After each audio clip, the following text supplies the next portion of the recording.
Názor Bazral, tu máte, ja vás vítam u nového videa. No priatelia, práve sa vydalo najnovšie video Apple 17 plus a minus, kde sme zhodnocovali vlastne, ako Apple sa posúval vpred základnými modelmi. No ale dneska tu máme pro verziu týchto telefónov. Ja mám jedného kamaráta doma, áno, je to iPhone 13 Pro, ktorý vlastne je tiež z rady Pro a je to model konkrétne 13, ale Pročka si nemôžem vynachváliť, sú to rakety, sú to pálky. Tak poďme si predstaviť práve 17 Pro, ktorý bude vlastne trošku vyšší postavenie ako práve táto tu malá 13, ktorá je vlastne mladší brat od tohto tu. Tak poďme si to zhodnotiť. Tak úhol priečka displeja je 6,3 palcov, čo vlastne majú základné modely takisto. Má IP68 a vydanie v roku 2025. Samozrejme máme tu aj rozlišenie displeja rovnaké, čiže 2622 na 1806 pixelov, čiže a má to Super Retina XDR display, OLED display, takže je to proste raketa. Čo chcem podotknúť, že práve keby nevyšla 13 Pročka, tak je to vlastne stále iba 60 Hz, ale práve Pročka ešte staré 13 klasické v základných modeloch, aj mini, má ešte 60 Hz. Tento tu už má 120 Hz, čiže Pročko má už 120 Hz vlastne od 13. Čiže je to radosť na to proste pozerať.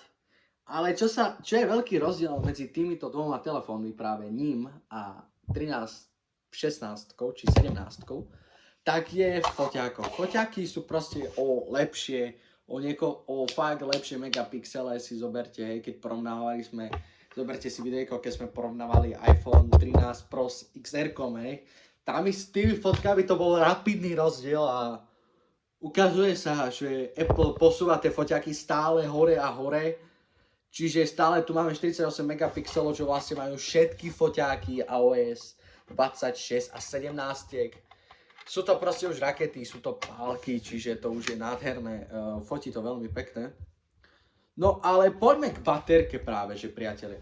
Priatelia, ako vyšli prvé Pročka vlastne od iPhone 11, majú vždycky sa Pročko píšilo a vždycky sa bude píšiť práve, že mi príde, lepšou baterkou. Práve, že tu už máme skoro na 4000 mAh, ale máme tu stále 3988 mAh, čo znamená, že tento tu telefón je oproti nemu ľahko slabý, ale Pročka sa vždycky píšili veľmi dobrou baterkou.